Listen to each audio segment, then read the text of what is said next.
এই মামলাটি দায়ের করা হয়েছে বলে আমরা জানতে পেরেছি। আইন প্রয়োগকারী সংস্থা আমরা আজকের এই প্রতিবাদ মানব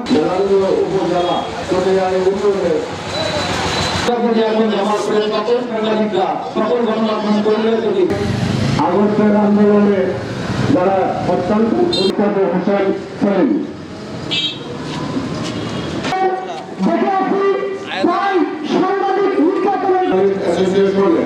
সাধারণ সম্পাদক এই প্রত্যাশা ব্যক্ত করে আমার সহকর্মী বন্ধুদেরকে অংশগ্রহণ করে আমরা এই সাঁতার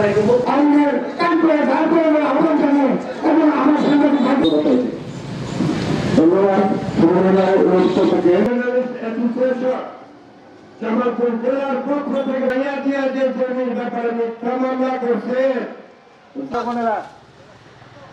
এখানে বক্তব্য দেওয়ার মতন মানববন্ধন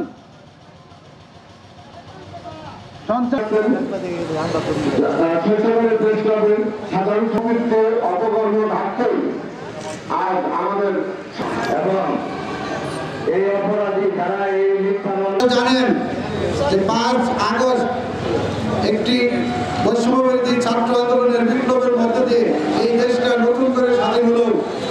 আমার কাছে মনে হয়েছে জামালপুর এখনো স্বাধীনতা ফিরে পায় না। জামালপুরের প্রশাসন থেকে শুরু করে জামালপুরের সেই মেলান্দহের আওয়ামী ফ্যাসিস্ট দূষণরা এখনো মেলান্দতে তাদের কর্মকাণ্ড অব্যাহত রেখেছে, আর তাদেরকে বাইরে নিয়ে দিচ্ছে জামালপুরের জেলা পুলিশ। তা না হলে হাফিজ রাহিম সাদারকে কি করে তার বিরুদ্ধে মামলা নেওয়ার আগে একবার ভাবার কথা ছিল, তদন্ত করে দেখার কথা ছিল, কিন্তু তার কোনো করা হয় না। এই যে দ্রুত বিচার আইনের মামলা সবাই জানেন, এই আইনে মামলাটা করা হলে কমপক্ষে 1 সপ্তাহ ধরে তদন্ত করতে হয় যে মামলাটার আইনগত ভিত্তি আছে কিনা, মামলার অভিযোগ কতটা সত্যাসত্যি। কিন্তু একজন সাংবাদিক এই মেলান্দা থানার যে ওসি, যিনি বর্তমানে মাসুদ সাহেব, আপনারা জানেন সদর থানার উনি ওসি তদন্ত নাকি ওসি অপারেশন ছিলেন, উনি কিন্তু হাফিজ রাহিম সাদা বলে আমাদের সম্পর্কে জানেন। উনি যে মামলাটা গ্রহণ করার আগে একবার তদন্ত করার প্রয়োজন মনে করলেন না, তাহলে কি ধরনের তদবির আর কি ধরনের একটা ভার তার উপরে পড়ছে এই সহজেই করণীয়। কাজেই সাংবাদিক ভাইরা আমাদের এই বিষয়ে অত্যন্ত শক্তিশালীভাবে আমাদের আন্দোলন চালিয়ে যেতে হবে। যতক্ষণ পর্যন্ত মামলা প্রত্যাহার না হবে ততক্ষণ পর্যন্ত আমাদের আন্দোলন থাকতে হবে। স্বেচ্ছাসেবক লীগের সাধারণ সম্পাদক শিপনের স্ত্রী সুমাইয়া বেগম, আমরা আশ্চর্য হয়ে যাই যেখানে যেখানে স্বৈরাচারের দূষণ কৃষিবাদের দূষণরা তাদের জেল ঢুকিয়ে পালিয়েছে, অথচ সেই দূষণের আরেকজন স্ত্রী আমাদের সাংবাদিকের নামে মিথ্যা মামলা করার দুঃসাহস দিয়েছে। আমরা এই মিথ্যা মামলার অবিলম্বে প্রত্যাহার দাবি জানাচ্ছি। আমরা যতটুকু জেনেছি যে সেই স্বৈরাচারের দূষণ শিবপুরের বিরুদ্ধে বেশ কয়েকটি মামলা হয়েছিল। সেই মামলায় ইতিমধ্যে পুলিশ এবং গোয়েন্দা বাহিনী তাকে গ্রেপ্তার করতে সক্ষম হয়েছিল।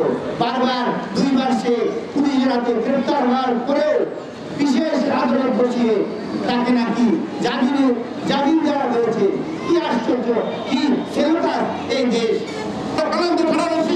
কিভাবে মামলাটি গ্রহণ করেছে এটা আমার একটা প্রশ্ন।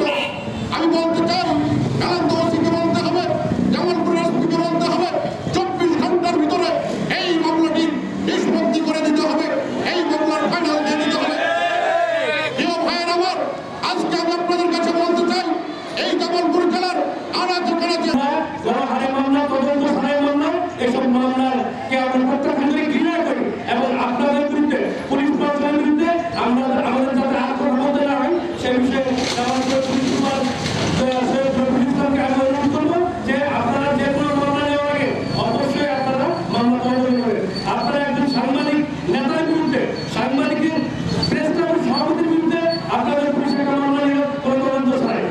আর এই মামলার পিছনে যে কর্মকারী নিয়েছে, আমি সেই বিচার বিভাগের একজন কর্মকর্তা যিনি ইতিমধ্যে শেরপুরে আসলে আমরা শুনেছি, সেই নূরে জাহিদ বিন্দু যে শেষ সময় লিখতে মামা, সে যে মামা ভাগ্যের অত্যাচারে